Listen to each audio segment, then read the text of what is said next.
Performance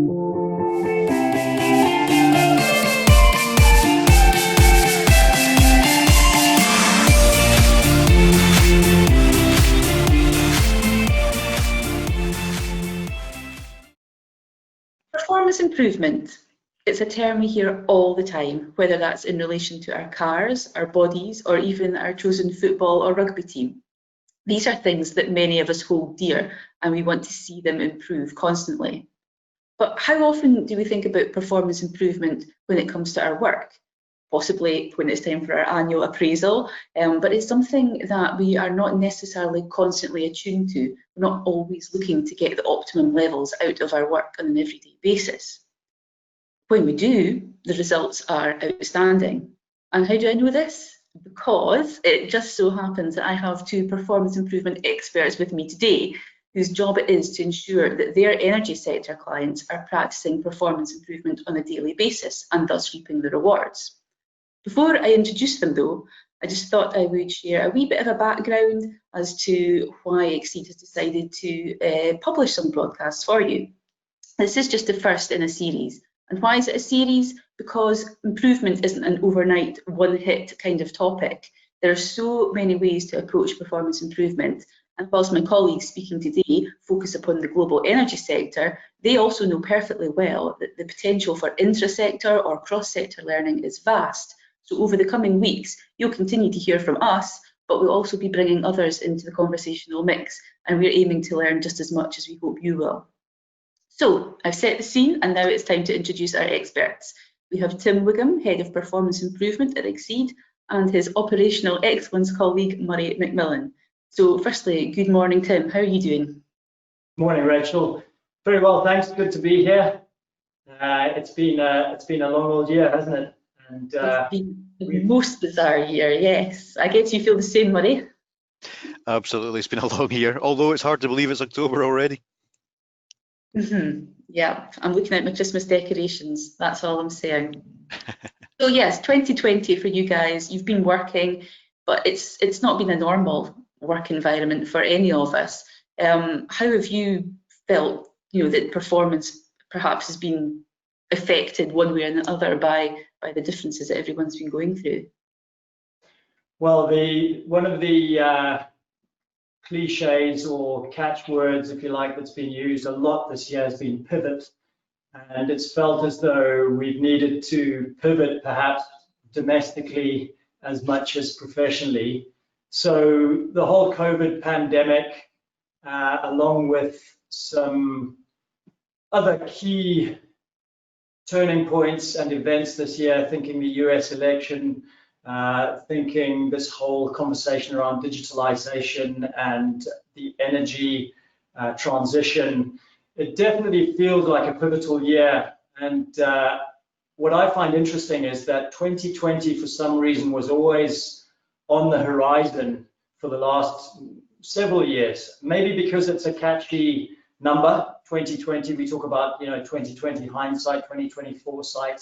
2020 was a year against which I know a number of organizations had benchmarked some targeting and some goals that they were hoping to achieve. So it was almost meant to be that 2020 was a pivot of a year. Now, I don't think any of us would have wished it to be the pivot that it has been because of a global pandemic, myself included. However, what it's reminded me of is this whole principle when it comes to performance around within and without your control. What's within your control, what's not within your control.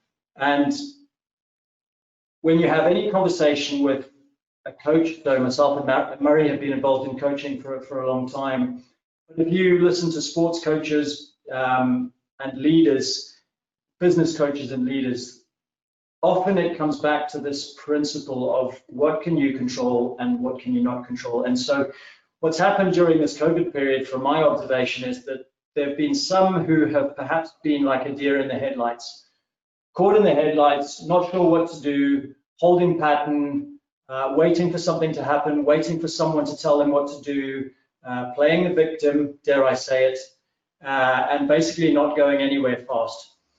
then there have been those who, and I'm talking domestically, educationally, as well as professionally, there have been those who, perhaps to continue with the wildlife analogy, almost like a predator, take a lion, for example, have immediately realized that they still need to eat, they still need to find opportunity.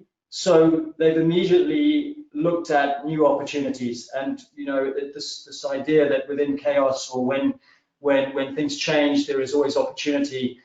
There've definitely been those that have not been caught in the headlights. They've been busy sharpening the saw. They've been busy saying, right, okay, clearly I haven't got any clients, or I haven't got any client-facing work, or if I have, it needs to be done virtually because the whole face-to-face element has receded for the moment. And so you're seeing those organizations and individuals being really resourceful, really resilient and innovative, and getting after it in a new normal. So those are some of the things that have been playing on my mind, and indeed Murray and I have had conversations about that over the last several months. But that's what springs to mind for me, Rachel. Okay, so following on from that then, I guess, Murray, there are the people who take advantage, in a good way, possibly, of the situation. There are the people who don't. How does something like performance improvement, how does operational excellence fit into this when everybody's thinking about a million other things? Where does the next meal, maybe not literally, maybe literally, but where does the next meal come from? Or, right, I'm just going to go to bed and pull the duvet over my head. Where does improvement sit in there? Does it go out the window? To some degree, yes, I would say. I mean, I think just reflecting on what Tim said, thinking back to March, which seems a long time ago now, for us, you know, clients were shutting down, offices were closing, people were working from home. That was a massive change and a big challenge for us. I know both Tim and I, we like to work with people. You like that face-to-face contact, you build the relationships, you build the trust, the credibility. That's what we've done for the last 20 years. To suddenly have that taken away, I know for me was a massive challenge. Yeah, we can all use video, we can all use the phone, but there's still something, that face-to-face physical contact with clients, and it was taken away so suddenly and so completely. And I guess, you know, as Tim said, that led to a lot of things being put on hold, which was a challenge. Summer, maybe things started to appear again, but I think, you know, what I'm seeing and hearing is this is here for a while, and I think most people are in that realization just now that we've probably got another 6 months of this kind of situation. So it's not going to go away, pulling the duvet over your head. We've got to move on, we've got to progress.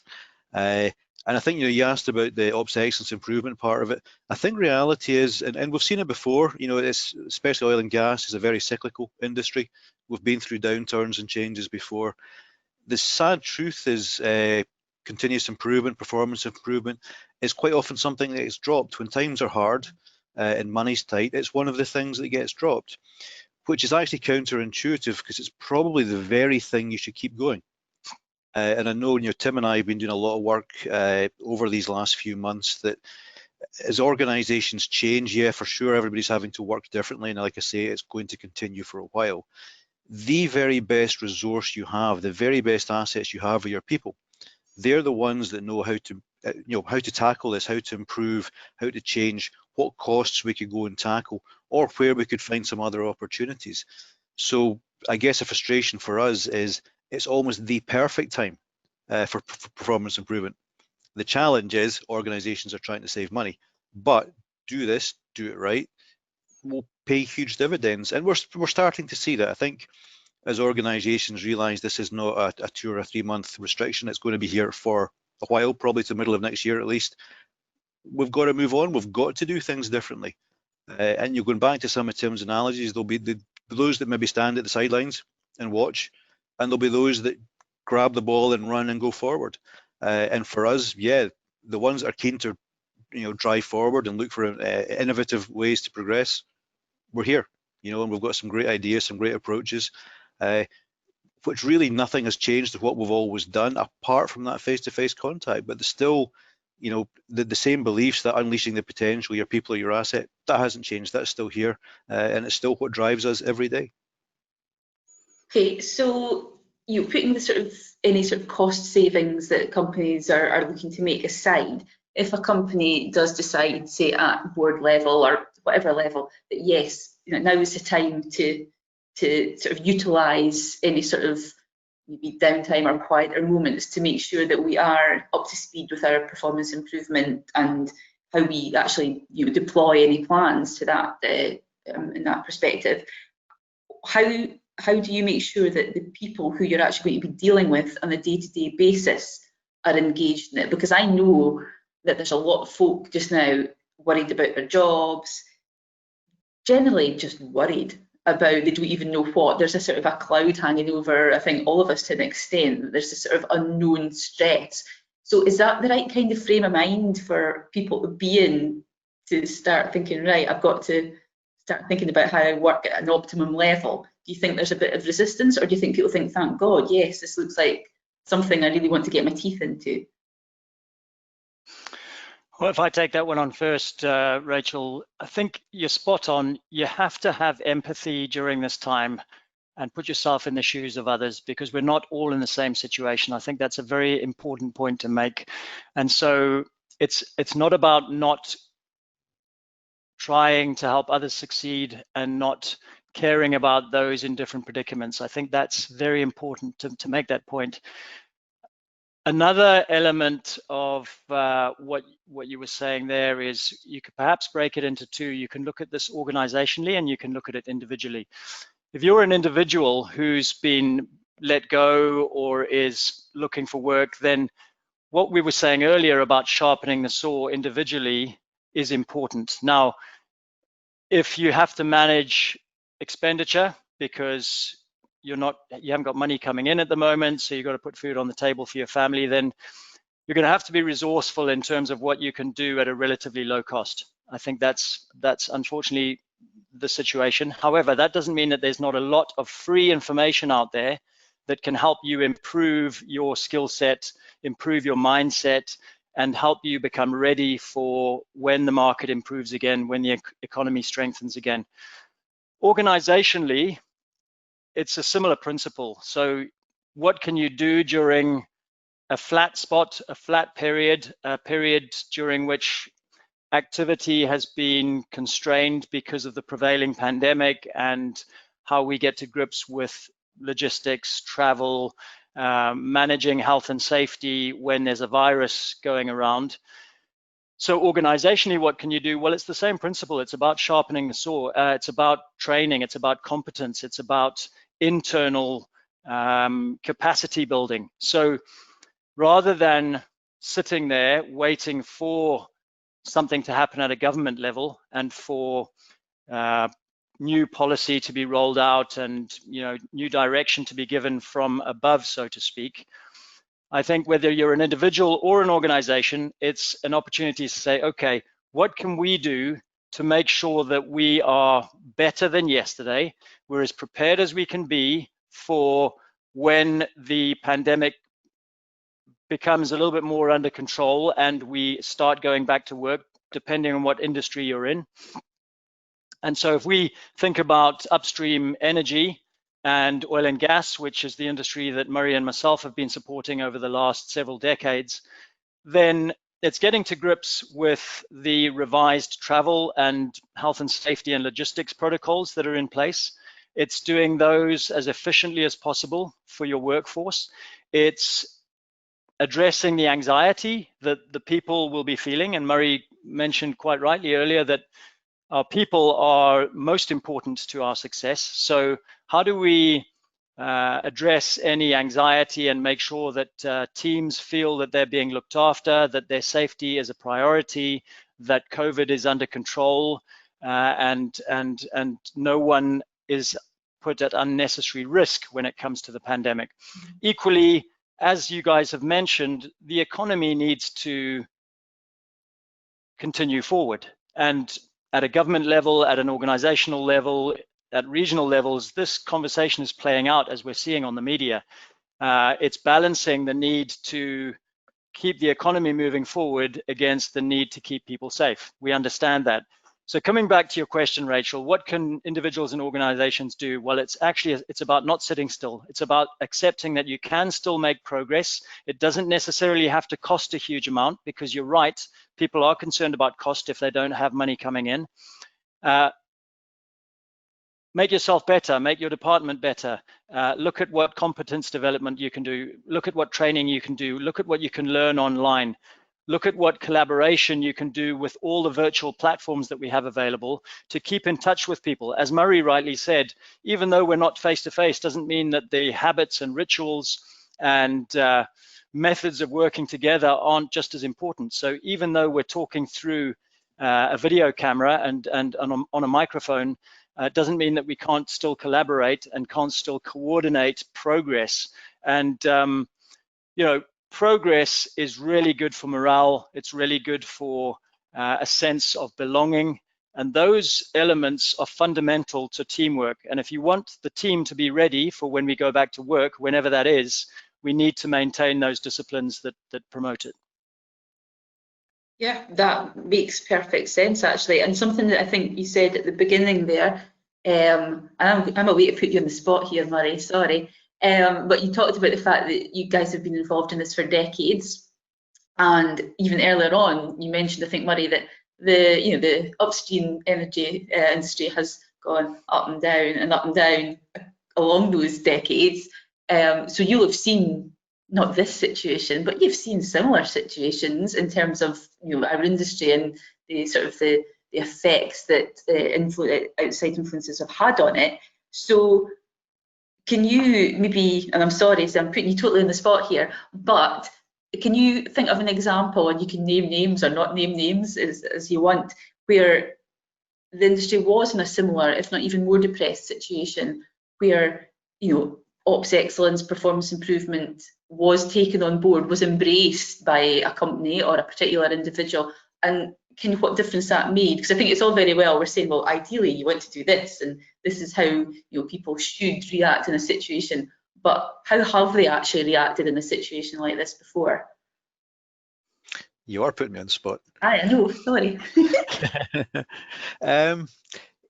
Yeah, there's probably quite a few examples over the years. I've got in the back of my mind, this is almost like a 5-year cycle. I'm sure that's probably wrong, but it feels like that at times, where, yeah, we've not had this sort of pandemic situation before, but there's usually some, price crash or international situation that tackles things or influences things. Yeah, I mean, thinking back to one, I'm trying to think quickly now that you've asked me. BP is probably quite a good example. One of my early pieces of work was with BP in Aberdeen. As part of a team called the Phantom team, Phantom Oilfield team. And it was on the tail end of yet another downturn. And the view there was to tackle, again, small improvements across all their UK assets. It actually became an international thing, but we started it in the UK. And it was very much getting the teams to focus on small improvements. And a big part of that, one of the messages that comes back, and I'm pretty sure I've shared this story with Tim before, is this sort of good cost, bad cost challenge. So yeah, when you're in a situation like this, for sure companies are wanting to save money or not spend so much money, but you've still got to do business, you've still got to drive forward, and there's quite often that challenge about, there's still good costs. You could still spend wisely that will help you in this sort of time. And one example we'd identified a superb improvement on one of the platforms, and it was a time when the view in Aberdeen was don't spend money. And I remember we went and knocked on one of the doors there asking for $1 million. So funnily enough, the answer was no. You're not getting $1 million, but it was a really good opportunity. The payback was $35 million. So it was spend $1 million, get 35 back. But the response was no, there's no money. We were very lucky. One of the guys in the team actually had some good contacts, some amazing contacts, and ended up at Lord Brown's door down in London. Presented the opportunity to him. So Brown was the big boss at the time. Presented the opportunity to him, and he went for it straight away. But one of the interesting things that came out the back of that, because he was pretty frustrated that somebody in Aberdeen hadn't made that decision. And so for him, it was the message there was not don't spend money. His message was don't waste money. Mm-hmm. So for sure, if there's an opportunity that you spend $1 million and get 35 back, anybody would take that. You know, it's a phenomenal opportunity. But the message had been sort of changed as it came down the organisation. He had said, don't waste money. You know, we're going to tighten our belts. We're going to focus on cost. What was heard lower down the organisation was don't spend. And that wasn't the case. And that's probably a real risk just now. Everybody's trying to cut back a little bit, focus on the right costs. Yeah. That doesn't necessarily mean don't do anything. And going back just a little bit to the question you asked, Tim, there's a little bit there that a lot of improvements don't have to cost much money at all, or any. Sometimes it's just changing how you do things. Sometimes it can be very simple physical changes on a plant or a platform, but sometimes it's actually how you work. So it doesn't necessarily have to cost anything, but it still save some money or just motivate people more, which is also important just now. So Can I add something to that, Yeah. Rachel? Sorry, yeah. Just building on what Murray said there, and Murray prompted me there as he was talking about the BP example, is coming out of the last downturn. Your question, Rachel, is a very relevant one. We saw with operators coming out of the last downturn, 2016, 2017, there was a necessary focus on decommissioning and abandonment. So many organizations had put off decom for as long as they could. And there was now a government and oil and gas UK imperative to remove some of the steel that was in the North Sea and likely to cause environmental problems if it wasn't removed. And what we saw was a really interesting series of conversations with a number of different operators. And we found that the mature leaders within the organizations, rather than just focusing on the cost of investing in a deliberate performance improvement process, which might require some external help, some external resources, some external solutions, they focused on what Murray was talking about there, which was the imperative of getting things right first time, doing things efficiently, which then, similar to that BP example, would save money down the line. So there was a top line investment for a bottom line benefit. And the challenge we often see, not just in energy, let's be brutally honest, but in all industries, is a reluctance to spend because that's the immediate focus. That's the kind of fixed mindset. Well, we want to minimize our spend, we want to minimize our cost, rather than the growth mindset, the longer term view, the longer range view, which is at the end of the day, we will save a huge amount by spending a little bit because we'll make sure that we do everything within our power to abandon these wells safely, efficiently, cost effectively. And the challenge that the operators had, of course, is that there's no return in terms of production when you abandon wells. So it's not as though you're spending money to drill a well to then produce oil for the next 10, 20 years. And even if you go at a conservative cost per barrel or price per barrel, you've always got that return on your investment. So with drilling campaigns, it's a bit easier to say, yeah, well, we'll spend this because look at the return we're going to get for decades. With abandonment, just to come back to the point, we really saw this inner fight that a lot of project managers and superintendents had because they're saying, yeah, we can kind of understand the value, but it's another cost and we're under pressure. The more mature leaders pushed back against that within their own organizations and said, you know what, if we invest in outside help and expertise to come and objectively help us pull together to make sure that we capture all the learnings, to make sure that we plan as effectively as possible, to actually create a visual video library of the use of this new technology, because of course, there were all sorts of new tools that were being used for the first time to abandon wells and to decomplete wells and to pull steel out of the seabed. And how valuable is it to actually get a visual record of that taking place so that we can share the value of that, we can share whether it worked or not, or what needs to be changed, what lessons were learned across the industry. And so that, as you asked the question and Murray answered, that definitely emerged for me as a great example. And it's a very relevant one because there's a lot more abandonment still to be done. There's a lot more expenditure still to be made, but that doesn't mean that that expenditure shouldn't be made in order to get the much bigger return by doing things right and doing them right first time. And particularly during this time where there's this anxiety and this real concern about cost. There's a real need for those mature leaders to stand up and be counted now as we come out of this global pandemic and return to work, because I think the danger is that people don't want to spend anything, and that's when we see massive inefficiencies and, dare I say it, some safety concerns as well. Yeah, and I think, as you say, the sort of the overriding ethos in most industries is when things get tough, you know, tighten the belts, batten down the hatches a bit. Is there any, you guys will know more about this than most people, having studied other industries. You said most industries are like this.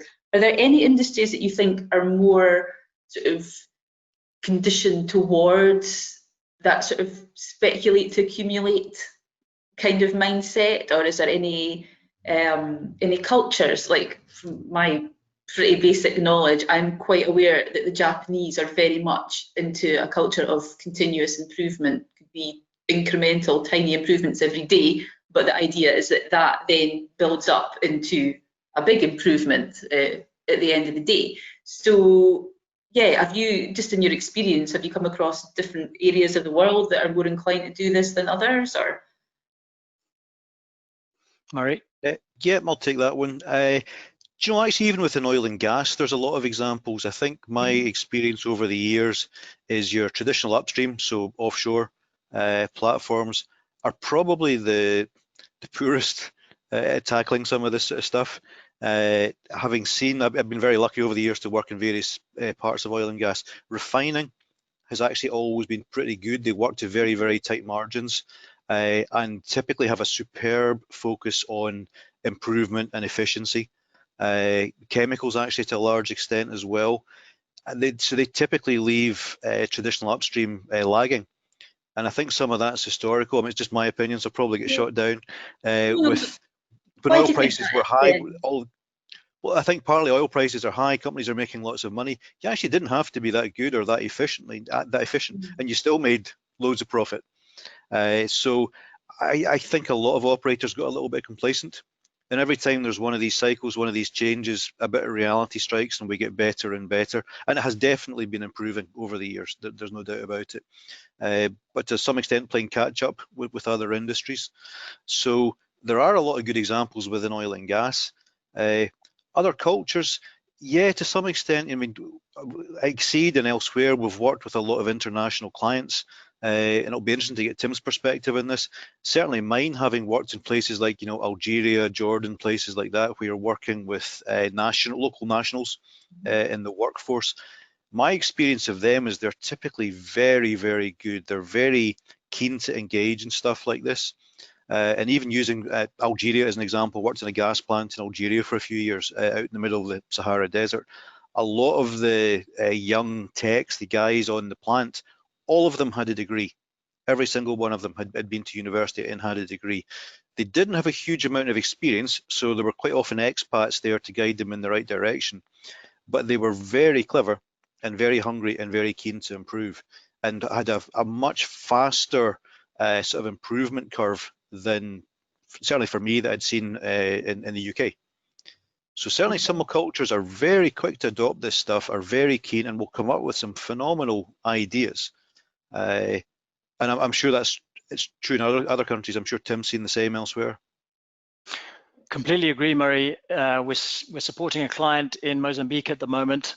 They are definitely speculating to accumulate, and I think you're spot on. It's largely about localization and accepting the responsibility to the local population to upskill, to empower, to educate, to transfer learning from outside the country to inside the country.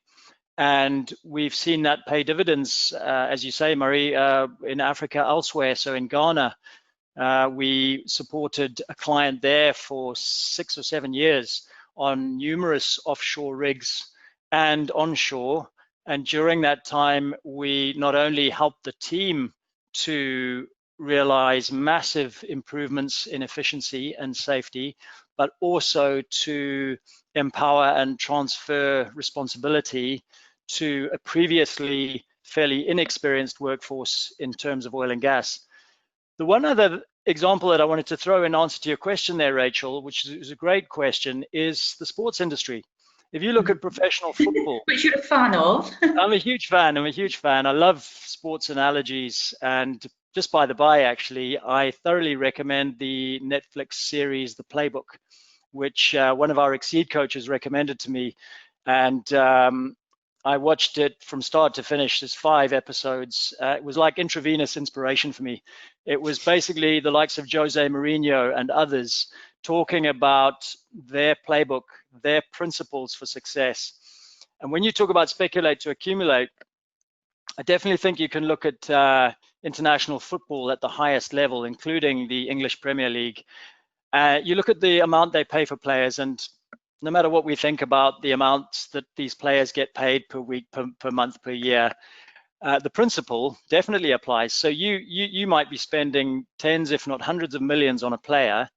And the reason you're doing that is because you strongly believe that you're going to get the return through team performance, through results, and therefore through increased revenue based on the prize money, on the results that you're going to get. So American football is another example. They spend significant amounts of money on the right players, the right quarterbacks to come into their teams and to turn around their fortunes, literally, and to ultimately make them way more money than they spend on these players. So I think the sports industry in general has some fantastic analogy for business coaches like myself and Murray. I think we, as a society, could do better by looking towards sport. If we reflect on our school days, reflect on some of the successes and breakthroughs we had in our playground sports team, let alone any kind of amateur or professional level. I'm just talking about, I mean, Murray and I were talking earlier in the summer about the couch to 5K, basically just taking anyone from the couch to run a 5K. That definitely ties into what we've been talking about. What's within your control to do during this downturn?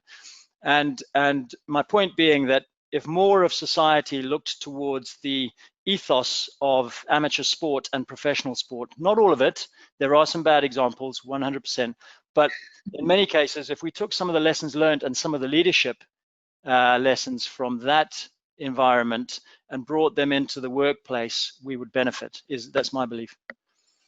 Yeah, I 100% agree. Not that I am the most sporty person in the world, but I've been watching sport for a long time and it's not been my choice, but never mind. But I totally get what you mean. And I suppose it's that mindset of being accountable as well, not just to yourself, but if it's a team sport, well, even if it's, even if you're a tennis player or a golfer, you have your team behind you, whether that's your coach or caddy, what have you. But I suppose there is that element of accountability. So you want to get better to help your team make money, to get your fans buying more strips, whatever it is. And that's something that, in my experience, it works best in the workplace when everybody does have that sense of responsibility and doesn't want to let each other down. And that's when you want to do better. When somebody doesn't care and thinks, well, it's not my business, that's when things can take a downward spiral. Mutual accountability. Mm-hmm. Yeah. Right, interesting. I'm going to have to take up some sport then. Murray, you were away to say something there. Yeah, just on that, and it's just something that struck when we were talking about it there. That's possibly one of the challenges just now with so many organisations working from home. I know in years gone by, you're used to walking into the office in the morning, you see the company logo, you're surrounded by all the corporate paraphernalia that actually usually makes you proud to work there, and you understand why you're going in every day and why you're working in there. I would imagine there's some change in there when actually all you're doing is seeing your own house. For the last 6 or 8 months, you're not walking into the office. That's a really good point. Yeah. So, are you still driven to the same extent? Are you still bought into the same corporate principles? I know in the past, we would typically have regular town hall sessions and strategy sessions where you're being reminded on a regular basis of why we're there and what the sort of direction is that we're going. different when you're sitting at home, and actually quite easy to maybe become a little bit more insular. And I guess that's even just reflecting back on one of the earlier questions about improvements. For all, I gave an example, $1 million. There's a lot of very, very simple things, and that might even be for organizations. If I'm going to be working at home for another 6 months, how can I do that better? Now, how can I be more effective, more efficient when I'm doing that? And it could be simple, silly little things like, do you get a headset, which makes it easier to talk on a video chat? Costs next to nothing, very easy to do, but makes a big, big difference. Mm-hmm. I've been in so many meetings over the last 6 to 8 months where you're talking to somebody and they've got their kids in the background running around causing chaos, or the dog's barking or whatever, and it's quite hard to concentrate. Something as simple as this makes a big difference. And again, you're just focusing on the individuals. Even over the normal years, most of the good improvements I have seen are people being a little bit selfish, focusing on something that makes a difference to them. How can I make my day a little bit easier? How can I do this task a little bit quicker, a little bit safer? So quite often the very first batch of improvements you get are the ones that relate to the individual. Obviously you roll that up, and as things grow and the program develops, there's a corporate drive in there. But that's probably quite similar just now, and Tim and I, we've put a good bit of focus this summer as well on tools to help that. We've now got a fabulous piece of online software for capturing improvement ideas and driving that forward. So even though you've got a team of 20 spread across all sorts of locations in their own homes just now, they will still have good ideas.